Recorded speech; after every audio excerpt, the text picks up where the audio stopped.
Eurípedes Barsanulfo. Note: the exact meaning of the expression, doctrine, in Brazil, does not have the same meaning in regions such as the United States and Europe. In Brazil, doctrine has the following meaning: set of principles that serve as the basis of a system, which can be literary, philosophical, political and religious. Born on May 1, 1880, in the small town of Sacramento, state of Minas Gerais, and disincarnated in the same town, at the age of 38, on November 1, 1918. Early on, a deep intelligence and sense of responsibility manifested itself in him, an act was naturally conquered in the experiences of previous lives. He was still very young, but very studious and inclined to teach, so he was commissioned by his master to teach his own classmates. A respectable political representative of his community, he became secretary of the Brotherhood of St. Vincent de Paul, and participated actively in the founding of the newspaper Gazeta de Sacramento and the Liceo Sacramentano. He soon found himself elevated to the natural position of leader, for his sure orientation as to the true values of life. Through information provided by one of his uncles, he became aware of the existence of spiritist phenomena and of the works of the Kardecian codification. Facing the facts, he turned his activities totally to the new doctrine, researching by all means and ways, until his doubts were completely dispelled. Awakened and convinced, he converted without delay and without weakening, identifying himself fully with the new ideals. In a sincere attitude typical of his personality, he sought out the vicar of the parish church where he collaborated, making available to him the position of secretary of the Brotherhood. This event resonated loudly among the townspeople and members of his own family. Within days, he began to suffer the consequences of his misunderstood attitude. He continued to teach and included the teaching of spiritualism among the subjects, provoking a reaction from many townspeople, and was sought out by the parents of the students, who even offered him money to cancel the new subject, and in the face of his refusal, the students were removed one by one. Under all kinds of pressure and merciless persecution, Eurípedes suffered a severe trauma, withdrawing for treatment and recovery in a neighboring town, at which time several mediumistic faculties blossomed in him, especially healing, awakening him to the missionary life.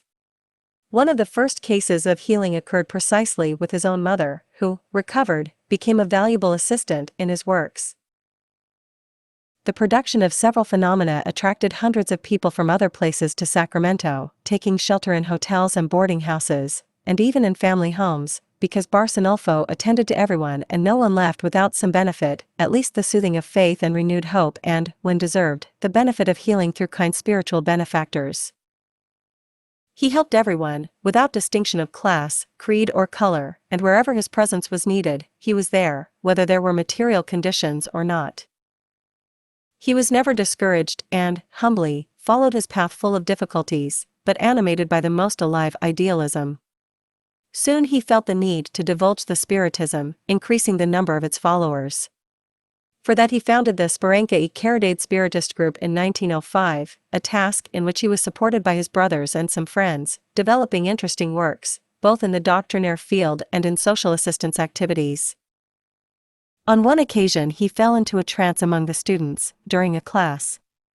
Coming to his senses, he described the meeting that had taken place in Versailles, France, just after World War I, giving the names of the participants and the exact time of the meeting when the famous treaty was signed.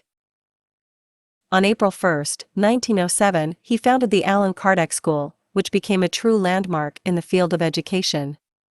This teaching institute became known throughout Brazil, having functioned uninterruptedly since its inauguration, with an average of 100 to 200 students, until October 18, when it was forced to close its doors for some time, due to the great epidemic of Spanish flu that ravaged our country.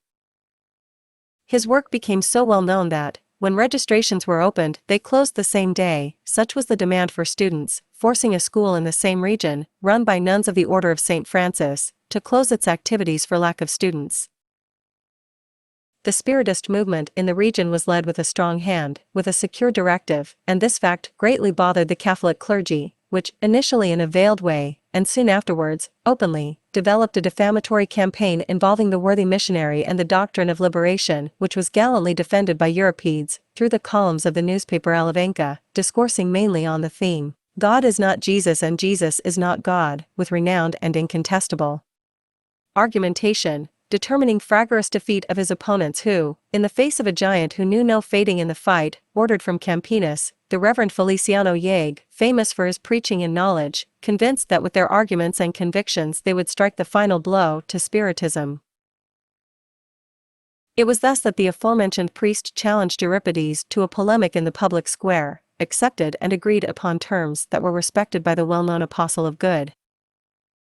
On the appointed day, the priest began his remarks, insulting spiritualism and spiritualists, the doctrine of the devil and its adherents, madmen liable to eternal punishment, in a demonstration of false religious zeal, thus giving public testimony of hatred, showing his soul full of intolerance and sectarianism. The crowd, which was respectful and confident of the spiritualism defenders' retort, foresaw the defeat of the offenders, due to the fragility of their empty and inconsistent arguments.